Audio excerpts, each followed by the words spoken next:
반갑습니다. 여러분은 저를 안 반가워할지 몰라도 저는 여러분이 반가워요. 예수님이 말씀하시기를 좋은 나무는 좋은 열매를 맺는다. 그렇게 말하셨고, 우리가 잊어버리고 있는 거 있는데, 나쁜 나무는 열매를 못 맺는 게 아니고 나쁜 열매를 맺는다 그랬어요. 열매가 없어서도 심판을 받지만 나쁜 열매를 자꾸 맺는다는 거예요. 자, 하나님의 사람은 우리는 죽으면 천국 갑니다. 믿어야 가는 거죠. 제대로 믿으면 죽으면 천국 가요. 그런데 죽어서 하나님 나라 가지만 하나님 나라 갈 사람으로 예정된 사람은 대략 보인다는 거예요. 열매로 보인다. 반대로 안 믿는 사람은 죽어서 지옥 가는데, 죽어서 가는 그 지옥 갈 사람들은 이 땅에 보면은 알 수 있다는 거예요. 왜 그러냐? 열매가 보인다. 그러니까 좋은 나무는 좋은 열매를 맺듯이 멸망받을 자들은 멸망의 열매가 맺힌다는 거예요. 그 멸망의 열매가 뭐냐? 그것을 지지난주에 우리가 로마서 2번째 시간에 나누었어요. 세 가지 특징이 있다는 거예요. 하나님께 멸망받은 자들은 세 가지 특징이 있다. 그 첫째가 진리보다 불의를 좋아해요. 진리에 관심이 없어요. 두 번째는 하나님을 귀로 들어서 알기는 알지만 하나님의 영광엔 관심이 없어요. 그러니까 하나님을 영화롭게 하지 않는다는 거예요. 세 번째 특징은 하나님이 그들을 버려버려요. 그러니까 악한 자가 잘되고 승승장구하는 이유는 하나님이 없기 때문이 아니고 하나님이 계시지만 그들을 놔버리는 거라는 거예요. 여러분, 징계는 축복입니다.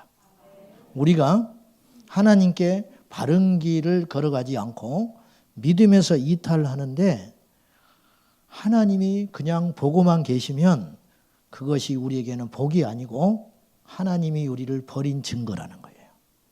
징계는 다 받는다. 근데 징계가 없는 자라면 그 사람은 하나님이 버린 사생자다. 이게 히브리서 말씀이잖아요. 제 어릴 적에 우리 어머니가 하신 말씀 중에 제일 무서운 말이 있어요. 저에게 이제 자꾸 뭘 바꾸라고 할 거 아니에요. 행동을 바꾸고 이렇게 해라 저렇게 해라. 근데 제가 잘 고치질 않아요. 철이 없으니까. 그러면 보고 있다가 우리 어머니가 마지막에 무슨 말을 하시냐면 한숨을 푹 쉬고 저한테 네 인생은 네 거야. 네가 알아서 해. 그러는 거예요. 크게도 이야기 안 해. 작게. 그러면 그 소리가 제 어린 마음에도 무섭게 들리는 거예요. 이 말이 왜 그렇게 무서우냐? 아, 어머니가 나를 포기하는구나. 자유가 아니에요. 그거는 기쁨이 아니에요. 그건 무시무시한 징계. 제일 마지막 징계 단계가 뭐냐면 제멋대로 사는데도 아무런 일도 안 일어나는 거예요. 이건 하나님이 버린 결정적 증거입니다. 우리 하나님이 우리를 사랑하신 증거라는 것은 이 땅에서 잘되고 번성하고 복받는 것도 중요하지만 이 자리에 와 있는 것이 하나님께서 우리를 사랑하신다는 증거예요. 그 이유가 뭐냐면 믿을 수 있는 기회를 가진 거예요. 여러분은 하나님 앞에 가면 변명을 못해요. 이제 기회가 없었다는 둥, 믿을 수 없었다는 둥, 그런 소리는 안 통하게 된 거예요. 이제 우리에게 기회가 온 거예요. 하나님이 우리를 부르셨어요. 우리에게 믿음을 주셔서 천국을 데려가고 싶어서 우리에게 이 기회를 주신 거라. 이 기회를 꼭 잡으셔야 돼요. 아쉽게도 우리 여기 앉아있는 모든 분들이 지금 이 상태로 천국 간다고 저는 장담은 못하겠어요. 왜냐? 믿음의 차이가 있기 때문에. 그러나 여러분들이 진정한 믿음으로 다 구원에 이르기를 진심으로 축복합니다. 로마서는 로마에 있는 기독교인들에게 보낸 바울의 편지입니다. 근데 한 가지 궁금한 것은 바울이 아직 로마에 가기 전이에요. 근데 어떻게 이들은 예수를 믿게 됐냐는 거예요. 공식적으로 사도들이 들어가기 전인데 복음이 들어갈 수 없었는데 어떻게 로마에 있는 사람들이 예수님을 믿게 됐을까? 학자들은 그 이유를 여기에서 찾습니다. 사도행전 2장에 보면 오순절날 예루살렘에 예수님의 제자들과 그 밖의 사람들에게 성령 임하는 사건이 일어나요. 그때 절기를 맞이하여 전 세계에 흩어져 있던 디아스포라 유대인들이 예루살렘에 모여들었는데 그때 성령의 임하심을 보고 두 가지 반응이 일어나요. 한쪽은 조롱을 해요. 한쪽은 경이롭게 쳐다봅니다. 그 사건을 경험한 사람들이 로마에 들어가서 믿음을 갖지 않았을까? 이렇게 학자들이 이야기하는 거예요. 한 가지 분명한 것은 로마의 유대인으로서 예수를 믿는 사람들이 있었는데 그들에게 오늘 이 말씀을 바울이 증거하고 있다는 거예요. 그들을 향한 메시지가 무엇인지 한번 보시겠습니까? 2장 1절입니다. 봅시다. 하나님께서 이들에게 로마에 있는 예수 믿는 사람들에게 무슨 말씀을 하고 있는지 들어보십시오. 1절 시작. 누구를 막론하고 내가 핑계하지 못할 것은 남을 판단하는 것으로 내가 너를 정죄함이니 판단하는 내가 같은 일을 행함이니라. 성경은 원래 장절이 없었어요. 원래 한 권의 책이에요. 로마서 전체가 하나의 편지예요. 그러니까 2장이라고 해서 다른 이야기를 하고 있는 게 아니에요. 1장을 이어받아서 하고 있는데 무슨 말을 하냐면 남을 판단하는 사람아. 네가 예수 믿는다고 남을 정죄하고 판단하는구나. 그런데 정작 너는 네가 욕하고 판단하는 그 사람의 행위를 또 버리지 못하고 너도 그렇게 행동하고 있구나. 그렇게 이야기하는 거예요. 저는 이 본문의 말씀을 읽고 묵상하는 중에 어떤 생각이 들었냐면 이 유대인들이 받은 영적인 복이 굉장히 많거든요. 첫째는 하나님 말씀을 먼저 알게 됐어요. 이게 이제 3장에 나와요. 로마서 3장에 나오는데 하나님의 말씀을 먼저 알게 된 거예요. 엄청난 복이에요. 사람들은 원인도 모르고 하나님도 모르고 살아갈 때 유대인들은 하나님을 알게 된 거예요. 태어날 때부터 하나님의 존재를 알고 믿을 수밖에 없는 구조를 갖고 태어난 거예요. 엄청난 축복이죠. 근데 문제는 이들도 이방인과 다를 바가 없다는 거예요. 하나님의 관점으로 볼 때는. 자기들은 다르다고 생각했어요, 스스로. 근데 하나님이 볼 때는 별 차이가 없다는 거예요. 오히려 그에 더하여 한 가지 더 죄를 지었는데 하나님을 아니까 말씀을 듣고 알아놓으니까 분별이 생겨가지고 다른 사람들을 비판하고 판단하고 정죄하기 시작한 거예요. 오늘 저는 우리들이 그들이 아닌가 싶었어요. 오늘날의 우리들이 2000년 전 유대 그리스도인은 아닌가. 우리가 유대인이 영적으로. 지금 세상 사람들은 하나님을 모르잖아요. 근데 우리는 하나님을 알게 됐잖아요. 그래서 우리가 대단한 것 같지만은 우리가 말씀을 알고 행하지 않으면 그 심판은 더욱 크다는 거예요. 이게 무시무시한 경고라는 거예요. 저의 이야기고 여러분의 이야기예요. 우리는 제가 옳은 소리를 찾고 하니까 제가 옳은 사람인 것처럼 착각에 빠질 때가 있어요. 여러분들도 마찬가지로 옳은 말을 자꾸 들으니까 성경 말씀을 잘 들으니까 마치 우리가 제대로 믿음 생활을 하고 있는 것처럼 제대로 인생을 살고 있는 것처럼 착각에 빠질 수 있어요. 거기에 더 나가서 세상 사람들을 자꾸 판단하는 거예요. 예수도 안 믿는 것들, 믿음이 없으니까 저렇게 하지. 근데 정작 우리를 향해서는 굉장히 느슨한 잣대를 갖고 본다는 거예요. 우리도 그렇게 살면서 그들은 틀렸다고 정죄하고 있는 모습이 오늘 우리의 모습은 아닌가. 너무너무 무서운 생각이 들었다는 거예요. 판단하지 말라는 거예요. 비판하지 말라는 거예요. 정죄하지 말라는 것입니다. 핑계를 대지 말라는 거예요. 오직 너희 자신들을 잘 살펴서 너희들이나 똑바로 말씀대로 잘 살아라. 그렇게 경고하고 있는 거예요. 사람은 누구든지 조금씩 위선적인 것이 있어요. 저부터서. 설교를 하는 저로서 제일 괴로운 일은 이 끝도 없는 설교 사역을 준비하고 설교를 하는 것도 힘든 일이지만 그건 사실 힘든 일이 아니에요. 그보다 더 힘든 일이 있어요. 설교를 하고 나서 그 설교한 대로 나는 살고 있는가. 한 번도 만족해 본 적이 없어요. 제 자신이. 이런 말도 필요 없는 말이에요, 사실은. 이렇게 말하니까 겸손하구나. 천만의 말씀. 그렇게 악하다는 거예요, 악하다는 거예요. 여러분, 교회는 비판하고 판단하고 정죄하는 것이 절대 아니에요.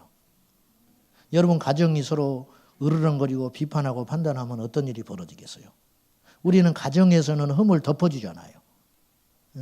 저는 자식 흉 보는 사람 별로 못 봤어요. 흉 본다는 것은 아주 작은 흉을 봐. 뭐 늦잠을 잔다는 둥, 게으르다는 둥, 이런 추상적인 흉을 보지 아주 결정적인 잘못은 말하지 않아요. 덮어줍니다. 이게 가족이거든요.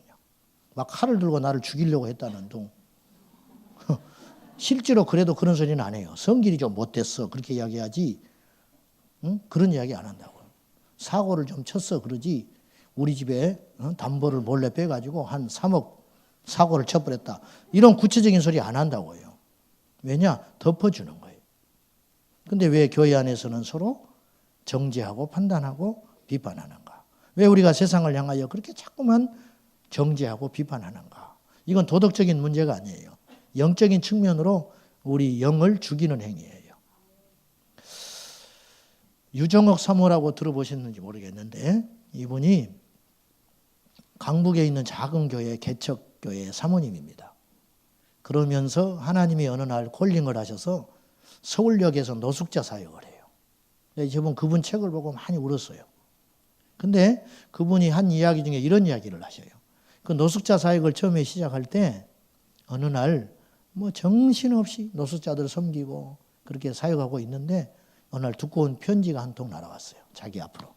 열어봤더니 자기를 비난하고 무시무시하게 정죄하는 내용으로 꽉 차 있었어요. 한마디로 말하면 네가 노숙자 이용해가지고 돈 벌어먹고 노숙자 이용해서 네 명예를 취하고 있는 사람이지 너 나쁜 사람이라 이제 그런 근거도 없는 비난을 편지로 빡빡하게 보내온 거예요. 이 사모님이 너무너무 힘들었어요. 그 자리에 앉아가지고 그걸 반박하는 글을 정신없이 2시간을 썼다고 그래요. 쓰고 났더니 편지가 15장이 됐더래요. 가지고 봉투에 넣으려니까 안 들어가. 너무 두꺼워서. 가지고 서류 봉투에다 넣어가지고 우체국을 갔어요. 가지고 풀을 봉해가지고 우표를 붙이고 보내려고 하는데 성령께서 말씀하셨어요. 딸아, 너는 무슨 그렇게 할 말이 많냐? 주님, 난 너무 억울해요. 그랬더니 주님이 말씀하셨어요. 너는 나만큼 억울하냐? 너는 나만큼 할 말이 많아? 그 소리에 이 사모님이 주저앉아 버렸어요. 대성통곡을 했어요. 그리고 그 편지를 찢어버렸습니다. 2주 후에 그 편지를 보낸 사람이 자기를 찾아왔어요.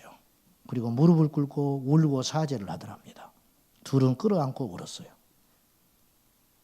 그 편지를 보내서 비난했던 그분은 현재 그 사모님과 함께 노숙자 사역을 하는 든든한 친구가 됐습니다. 여러분, 하나님의 역사는 생명의 역사예요.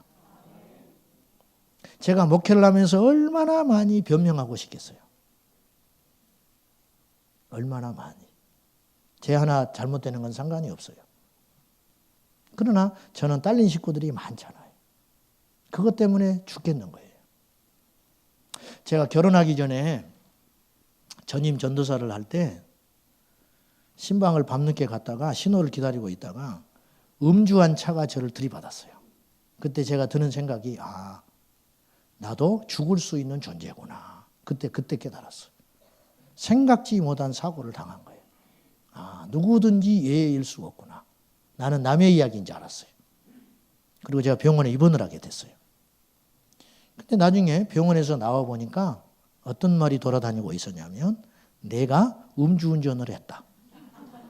이런 말이 나만 모르는 이 비밀스러운 이야기가 온 교회에 퍼진 거예요. 사람들이 나를 이상하게 보는 것 같았어요. 그래서 그랬구나. 제가 너무 마음이 아팠어요. 억울하고 속이 상했어요. 근데 그 다음에 드는 생각은 나를 돌아봤어요. 아, 내가 이 정도의 신뢰밖에 주지를 못하는 사람이구나. 그 말이 먹혀든다는 것은 내가 곧 행동이 그랬다는 것이구나. 그리고 너무 부끄러웠어요. 속상했던 마음이 나중에는 부끄러움으로 갔어요.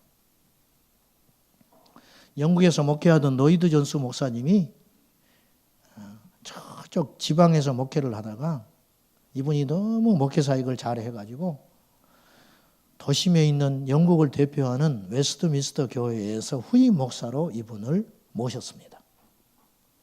지금으로 말하면 저기 벽촌에 있던 목사님이 서울의 영락교회에 오신 거예요. 그러니까 영국의 기자들이 이걸 대서특필을 했어요. 그리고 그 목사님을 비난하기 시작했어요. 시골에 있는 교회를 버리고 자기의 영달을 위해서 큰 교회로 부임을 해간다. 이런 기사들을 써내기 시작했어요. 그리고 기자들이 그 교회를 찾아가서 교인들과 인터뷰를 실제로 했어요. 그리고 질문을 했다고 그래요.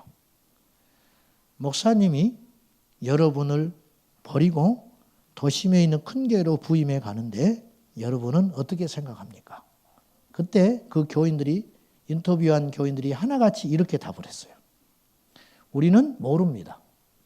목사님이 우리를 이용하셨는지 혹은 우리를 성공의 발판으로 삼고 큰 교회로 가실 마음이 있었는지 저희는 알 수는 없습니다. 그러나 한 가지 분명한 것은 우리 목사님이 그렇게 결정을 했다면 그분은 하나님께 충분히 기도했을 것이고 응답을 받고 움직였을 것입니다. 그러니까 아무 소리 못 해버렸어요, 기자들이.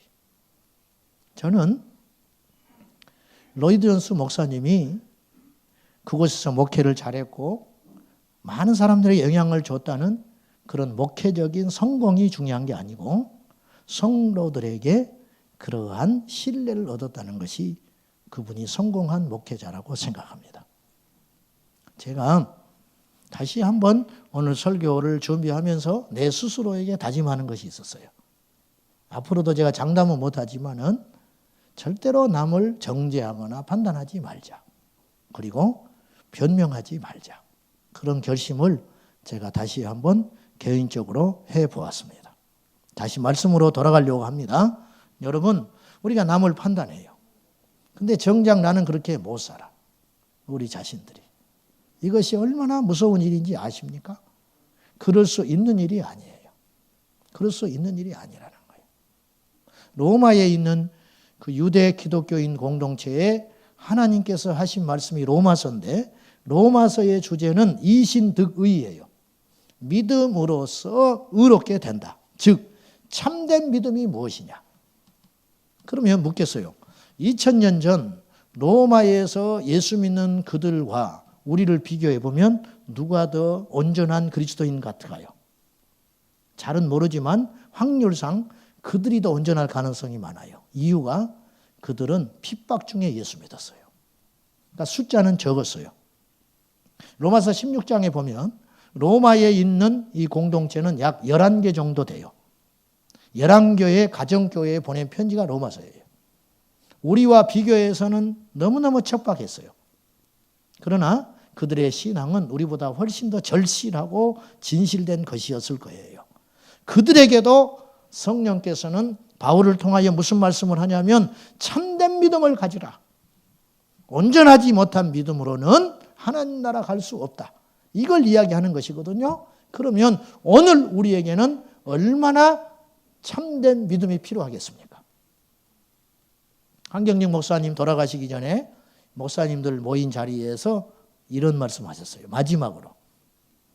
목사님들이 숨을 죽이고 그 시대를 대표하는 존경받는 저 어른 목사님이 과연 무슨 말씀을 하실까? 굉장히 깊고 깊은 말씀을 하실 줄 알았는데 뜻밖의 한마디 했어요. 목사님들 예수 잘 믿으시오. 그것은 굉장히 간단한 말이었어요. 그러나 두고두고 이 말은 엄청난 이야기라는 걸 알게 됐어요. 여러분, 예수 잘 믿어야 돼요. 예수 잘못 믿으면 끝장이에요. 지금 이 세상 왜 이렇게 시끄러워요? 예수를 잘못 믿어서 그래요. 바닷물은 2%가 염기가 있습니다. 그 2% 염기가 바닷물을 썩지 않게 한다고 그래요.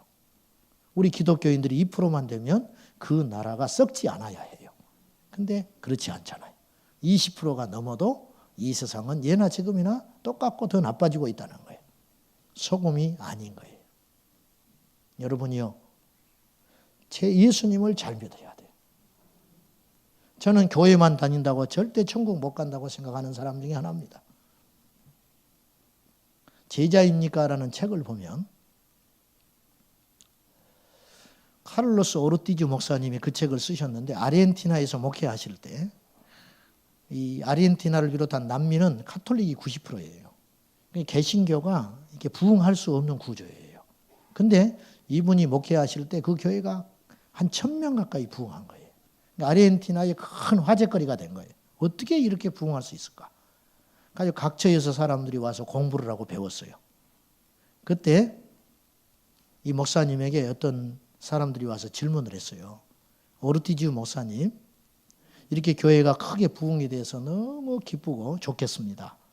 그때 오르티즈 목사님이 이렇게 이야기했어요. 우리 교회 옆에는 공동묘지가 있습니다. 한 달에, 한 주에 약 3구 정도가 들어옵니다. 한 주에 3구 정도가 들어온다는 거예요. 그 공동묘지에 죽은 시체들이 늘어난다고 그 공동묘지가 부흥하고 기쁜 일이라고 할 수 있습니까? 그렇게 말을 했어요. 이분의 고민은 숫자가 늘어나는 것이 아니었어요. 참된 그리스도인은 얼마나 되느냐? 여러분은 제자예요? 아니면 교인이에요? 여러분은 살아있어요? 시체예요? 이게 중요하다는 거예요. 이것이. 절대 시체가 100만 명이 모인들 세상에 냄새만 풍길 뿐이지 세상을 바꾸지 못합니다. 살아있는 한 사람이 세상을 바꾸는 거예요. 여러분, 그 한 사람은 어떤 특징이 있느냐? 하나님의 말씀을 받은 대로 산다는 거예요. 그렇게 사는 사람이 너무 희귀하다는 거예요. 너무. 이 사람들에게 하나님이 내리시는 경고가 있어요. 심판이 있다. 자, 2절 봅시다. 시작. 이런 일을 행하는 자에게 하나님의 심판이 진리대로 되는 줄 우리가 아노라. 여러분, 하나님의 심판을 믿는 믿음이 필요합니다. 오늘날은 구원과 은혜에 대한 이야기만 남발되지 심판을 이야기하지 않아요. 그 결과 어떤 일이 벌어졌냐면 오늘 5절 말씀이 일어나는 거예요. 하나님의 심판을 망각하면 말씀을 듣고 예배를 드리고 소위 성도가 되어도 어떤 모습이 나타나냐면 5절에 다만 시작 다만 내 고집과 회개하지 아니한 마음을 따라 진노의 날 곧 하나님의 의로우신 심판이 나타나는 그날에 이 말 진노를 내게 쌓는도다. 우리는요 이 고집 부리는 거 있잖아요. 완고한 거. 이걸 그냥 대수롭지 않게 생각하는데 이거 엄청난 불신앙이에요. 고집 있고 완고한 사람은 절대 믿음이 커지질 않아요. 호도 껍질이 꽉 딱딱하게 굳어 있잖아요. 아무리 그 안에 달콤한 호도가 있어도 그걸 맛볼 수 없는 것과 똑같아요. 그걸 물에다가 던져 보십시오. 운동장에다가 던져서 굴러 보십시오. 따뜻한 기후에다가 넣어 보십시오. 찬 냉장고에 넣어 보십시오. 그대로 있는 거예요. 깨뜨릴 때 그 안에 있는 호도가 드디어 맛을 낼 수 있듯이 고집과 회개하지 않은 완고함을 가지고 여러분이 30년을 부흥회를 쫓아다니고 세미나를 다니고 기도원을 다니고 예배를 드려도 여러분은 그대로 있는 거예요. 변한 것처럼 보여요. 옆 사람한테 변화가 되는 것처럼 보여. 왜냐하면 세례를 받고 집사가 되고 안수집사가 되고 권사가 되고 목회자가 되고 그러니까 뭔가 달라진 것 같아요. 그러나 속은 달라지지 않았어요. 여전히 썩은 시체가 있다는 거예요. 예수가 있는 사람은 예수님의 열매를 맺습니다. 예수님이 없는 사람은 열매를 못 맺어요. 맺고 싶어도 못 맺어요. 하나님의 심판을 믿는 믿음은 이상한 믿음도 아니에요. 여러분을 제가 겁주려는 게 아니에요. 하나님의 심판을 믿는 믿음은 건강한 믿음이에요. 이 심판을 믿지 않기 때문에 오늘날 고집이 세고 회개하지 않고 완고한 거예요. 안 달라져요. 수험생이 시험을 믿어야 삶의 패턴이 바뀌어요. 며칠 남았네. 내가 이러고 있을 때가 아니지. 친구하고 노닥거릴 시간이 아닌 거예요. 잠을 이렇게 많이 자서는 안 돼. 잠을 자지 마라. 들어와서 공부해라. 목적이 없으면 달라지지 않아요. 목적이 분명히 있을 때 그 사람을 바꾸는 거예요. 마찬가지예요. 우리가 하나님의 심판을 믿어야 이 땅에서 진정한 예수 믿는 사람처럼 살 수 있어요. 여러분 강요해서 믿는다면 오래 못 믿어요. 믿음은요, 믿으려고 애쓰는 게 아니에요. 믿어지는 거예요. 믿어지는 거. 여러분, 우리가 아이들을 키울 때 하나님이 놀랍게도 우리 안에 자녀를 이 땅에 태어나게 하는 순간 부성애와 모성애를 주셨어요. 놀라운 일이에요, 여러분. 누가 시키지도 않았는데, 배우지도 않았는데 자기 새끼를 생명처럼 여겨요. 사랑을 하려고 노력한다면 아마 이 땅에 절반은 버려질 거예요. 태어나서 집으로 데려왔는데 6개월 동안 밤낮이 바뀌어가지고 계속 밤에는 울고 낮에는 자. 갖다 버려라, 갖다 버려. 하나 더 낳으면 되지. 버려진 아이들이 속출할 거예요. 정말이에요. 근데요, 그러는 부모가 한 명도 없어요. 왜 그러냐? 사랑하려고 애쓰는 게 아니고 사랑하지니까. 그냥 사랑이 가는 거예요. 절절절 가는 거예요. 어떻게 하겠어요? 믿음도 마찬가지. 믿어지려고 노력을 했다면 믿는 사람이 얼마나 있겠어요? 기독교 2000년 역사 가운데 순교하려고 노력했다면 순교할 사람이 몇 명이나 있을 것 같습니까? 못합니다. 순교. 마찬가지예요. 심판이 있음이 믿어지기 때문에 오늘 하루를 내가 함부로 못 사는 거예요. 저도 목사지만 얼마나 세상이 좋겠어요. 틈만 나면 세상에 눈이 돌아가지요. 근데 한계가 있는 거예요. 빨리 정신을 차리려고 하는 거예요. 그 이유가 뭔지 아세요? 여러분이 무서워서가 아니에요. 나중에 하나님 앞에 내가 선다. 그걸 생각하면 참는 거예요. 이게 이상한 일이 아니라는 거예요. 사도 바울은 심판을 생각하고 살았어요. 디모데후서 4장 1절에 보면 하나님과 산자와 죽은 자 앞에서 엄히 심판하실 예수 그리스도 그 이름으로 명하노니 복음을 전파하라. 바울은 무엇을 믿었냐면 심판이 있다. 그래서 디모데후서 4장 7절 이하에 내가 선한 싸움을 싸우고 달려갈 길을 마치고 믿음을 지켰으니 이제 후로는 나를 위하여 의의 면류관이 예비되었으리라. 여러분 물을게요. 우리가 다 하나님 앞에 섭니다. 이건 팩트예요. 그냥 하는 이야기가 아니에요. 짧게는 몇 년, 길게는 몇십 년 후에 예외 없이 우리 모두가 하나님 앞에 서요. 그때 주님이 여러분을 보고 뭐라 하실 것 같아요? 너는 뭘 하다 왔느냐? 이번에 호주 갔더니 원주민 선교하는 선교사님이 계셨어요. 이분이 집회하는 동안 계속 같이 참석을 했어요. 이분은 뒤늦게 하나님의 콜링을 받았어요. 남부를 것 없이 살던 분인데 어느 날 호주에 원주민들이 있었어요. 원주인들. 그 사람들이 쫓겨나가지고 변방에 살아요. 아주 낙후된 지역에 살아요.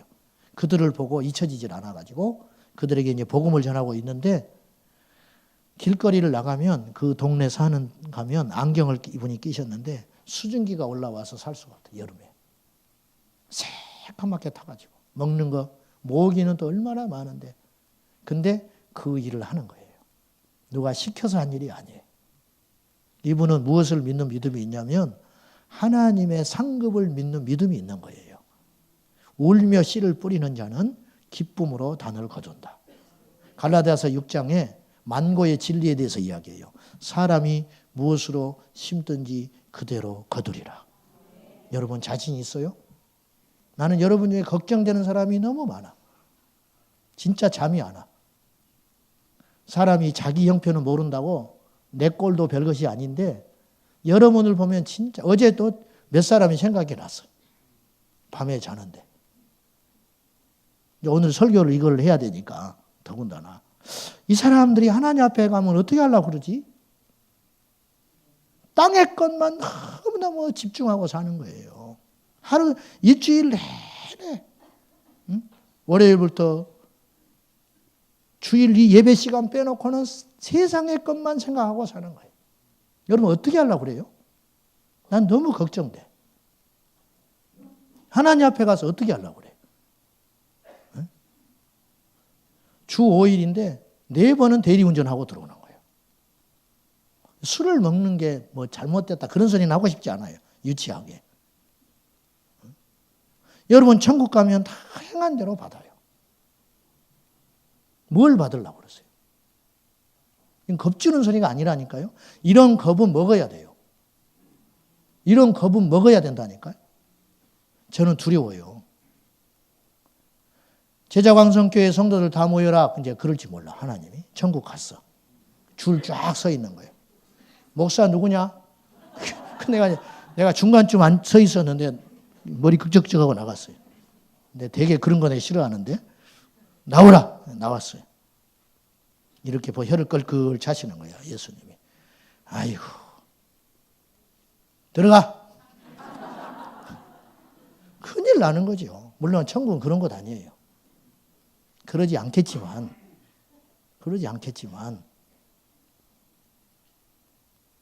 여러분 한 달에 성교비 5,000원을 안 하잖아요. 성교원금 5,000원을 안 해. 근데 가족들하고 20만 원, 30만 원씩 회식하고 돌아다니잖아. 억지로 안 되는 거지요. 그런 것들이 다 나중에 우리에게 나타날 현실이라는 거예요. 저도 속이고 사람도 속일 수 있어요. 심지어는 자기 자신도 속을 수 있어요. 이게 그릇된 일을 자꾸 하면요. 나중에 자기 합리화가 돼가지고 자기가 옳은 줄 알아요. 저부터서. 근데 하나님 앞에 가면 그것이 다 벗겨지는 날이 온다는 거예요. 자, 유치한 듯 하지만 이 하나님의 심판을 믿는 믿음이 없기 때문에 이 세상을 우리가 막무가내로 살아가는 거예요. 나는 걱정되는 사람이 많아요. 진짜로 많아. 어떻게 하려고 그래요? 천국 가서? 무슨 할 말을 하려고 그래요? 여러분, 땅의 일에 관심을 가지면 땅의 열매를 맺어요. 근데 죽어서는 열매가 없는 거예요. 이 땅에서 뭔가 열심히 내 명예와 내 욕망을 위해 살면 이 땅에 어느 정도 얻을 수 있어요. 그것도 보장 못해. 근데 천국 가면 그거 아무것도 필요 없어요. 여러분, 재벌이 부럽습니까? 이 땅에 어떤 위대한 삶을 산 사람이 부럽습니까? 이름 없이 빛 없이 전도지 한 장 들고 뒷골목을 헤매는 욕먹어가는 그 전도자가 하나님이 볼 때는 더 귀한 거예요. 그걸 아세요? 그 눈이 떠지기를 바란다는 거예요. 우리의 경쟁자는 옆에 있는 이 집사가 아니에요. 우리의 경쟁자는 순교자예요. 우리의 경쟁자는 저 북한에서 몸부림치고 있는 지하 교회의 성도들이에요. 그들과 함께 우리가 섭니다. 그때 우리는 무슨 할 말이 있냐 이거예요. 변명하지 마라. 오늘 성경은 핑계하지 할 수 없다. 나는 몰라서 그랬어요. 그런 말을 할 수 있어요. 하나님 앞에. 그것도 주님이 이미 답을 줬어요. 나 율법 그걸 몰랐어요. 말씀이 그런 줄 모르고 그냥 어떻게 살다 보니까 이렇게 왔네요. 오늘 말씀의 12절, 13절에 보면 핑계하지 말라는 거예요. 왜냐? 율법이 없이 범죄한 자는 율법 없이 망하게 되고 율법을 알고도 범죄한 자는 율법으로 말미암아 망하게 된다. 그럼 율법 몰랐다. 하나님 말씀이 그게 죄인지 몰랐다. 그래 내 정상 참작을 해 주셔야 되지 않냐. 나 몰라서 못 믿었어요. 그런 말 할 수 없는 게 뭐 때문에 그러냐면 양심이라는 게 있다는 거예요. 오늘 말씀에. 자, 십계명에 살인하지 말라 했어요. 그러나 십계명을 주시기 전에 하나님이 우리가 태어날 때부터 우리에게 양심의 법을 주셔서 남을 죽이면 죄라는 건 아는 거예요. 그래서 가인이 자기 아벨을 죽여놓고 묻어버리고 모른 척하는 거예요. 이건 뭐냐면 자기 양심이 호소하는 거예요. 여러분 몰라서 못 믿는 거 아니에요. 핑계하지 마세요. 몰라. 하나님이 기뻐하는 일을 몰랐기 때문에 내가 내 마음대로 살았습니다. 이런 소리는 하나님 앞에 가면 안 통한다는 거예요. 이미 너의 양심이 너를 만드신 하나님께서 어떤 것은 기뻐하시고 어떤 것은 싫어하시는지 알 수 있도록 잣대를 주셨다는 거예요. 그것이 양심이다. 양심에 따라 살면 틀림없다는 거예요. 근데 우리가 양심을 버리고 산다는 거예요. 말씀 맺을게요. 우리가 이 땅에서 진정한 믿음의 삶으로 하나님 앞에 온전히 살기 위해서는 하나님의 심판을 믿는 믿음이 있어야 한다. 근데 이 믿음은 잘못된 믿음도 아니고 이상한 믿음도 아니고 오히려 건강한 믿음이에요.